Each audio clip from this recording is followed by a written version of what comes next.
very powerful question. Let me say this. First, the reason why many people don't get help around the area of marriage is for two things. Number one is the ego, that I don't need any external person to help me. Number two is the stigma the society places on that.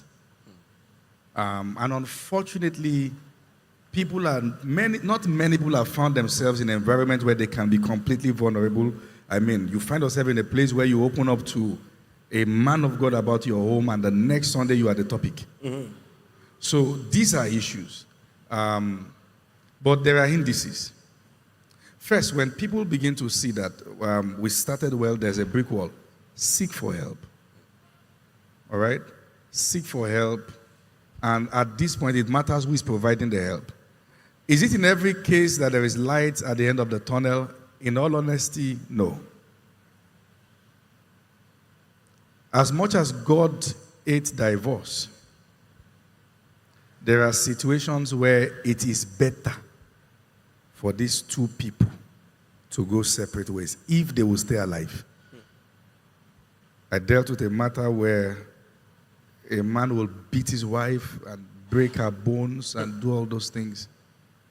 And one night they had an altercation, and they both went to bed. And when the man slept off as he rolled, the woman saw he had slept on a knife. He placed the knife there. There are people that you should run away from to survive first. Then, if you must come together, we need to be sure that this person has changed. Another reason, another dimension to that is the aspect of infidelity. Is a very serious one. There are cases of people who went out to do many things and brought infections home and ended the entire family. So these are things that we need to approach not from a religious standpoint or from a traditional standpoint, but from the standpoint of, number one, up-to-date knowledge of scriptures. I use the word up-to-date because sometimes people can be loud, not knowing what the Bible is really saying, and get professional help, to be able to ascertain that. Yeah.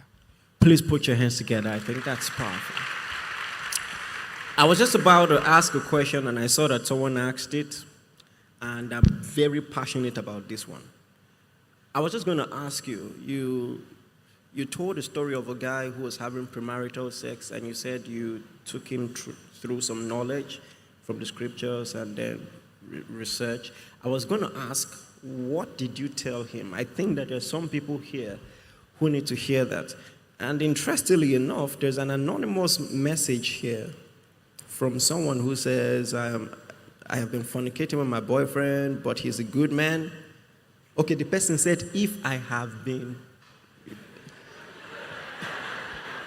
So it's like, for instance, or when we're growing up, it's a canopy.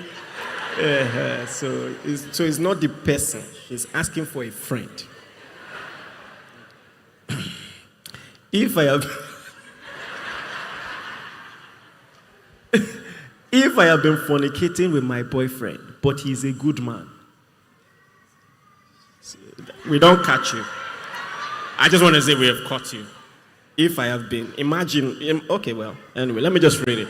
If I've been fornicating with my boyfriend, but he's a good man, and I believe I am a good woman as well. So this is not if anymore.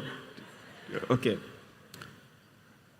Except that this is a sin, how do we move forward as a couple? Okay. So as a couple. Okay. So this is no longer hypothetical. So this first thing first. It is possible that you are people who are even active in God's service and are involved in this. It is possible. First thing first.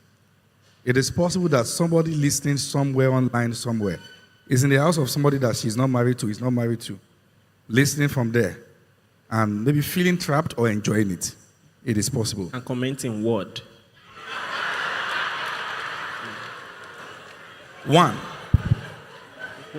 The first thing is not everyone at the foundation of their Christian walk where there is foundation training, where they could be trained in the rudiment of what it means to be a believer.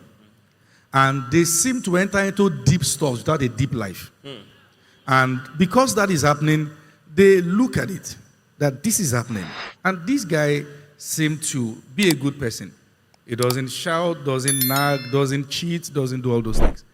It is not about the temperament or the character of this person. It is about the consequence of what is going on. An appetite is being created that marriage cannot tame. What you are enjoying is not sex. What you are enjoying is the type of sex that is a sin against God. The repercussion of that is that when the one that is godly comes, you will not enjoy it. Because you have built an appetite on sin, not on sex. Stolen water is sweet. That is what is happening. When two people who are not married get sexually active, they must know they cannot help themselves. At that point, what it takes to help you is not on you. You need accountability. You need to be accountable to someone that both of you can trust, who will not drag you into condemnation, that will now raise psychopaths that will go behind to now find better ways to do it, and they become hardened. And that's why I love spiritual environment. People can be open. You see. So they need someone they can be accountable to and can open up to and can. Indeed, there is a need for quarantine.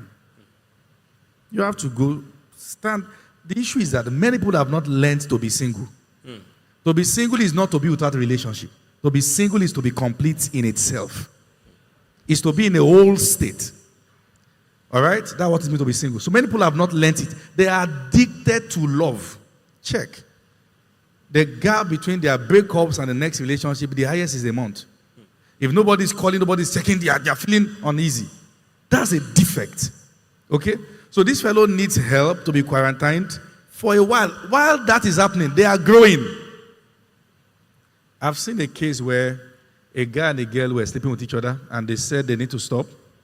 So they went on dry fasting together. The girl did 3 days. The guy did 7 days. The day he broke the 7-day fasting was the day he impregnated her. And guess what? She gave birth to 2. To tell you how anointed. So you need external help. Please put your hands together.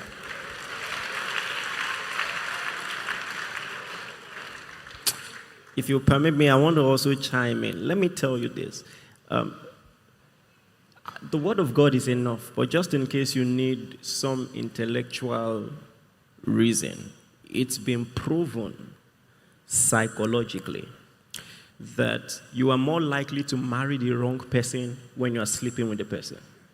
And with all the good word you just heard about checking, vetting, and being very open to breaking off with the wrong people, when you're all touchy, you lose, to some extent, the objectivity that you need to see some patterns and end it. Because now there is an emotional and, should I add, sexual connection. It has also been proven statistically that you are more likely to divorce in marriage when you cohabited before marriage. Proven statistically. And Harvard did a research on this. Yes, please. So many times we think God doesn't know what he's doing, and then until we go in our own strength and we find out and learn the hard way. So please just do the right thing. For that person, tell your friend.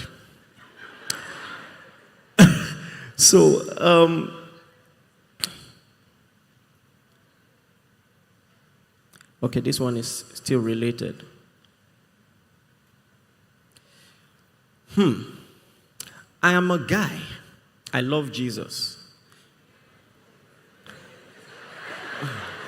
When you prefix it that way, it's leading somewhere. Okay. I am a guy. I love Jesus, but I struggle with same-sex attraction. And currently, I'm addicted to masturbation and pornography. I still hope to get married to a wife one day, a female one day, and I believe that God can do all things. What do I do to overcome these feelings and get married one day?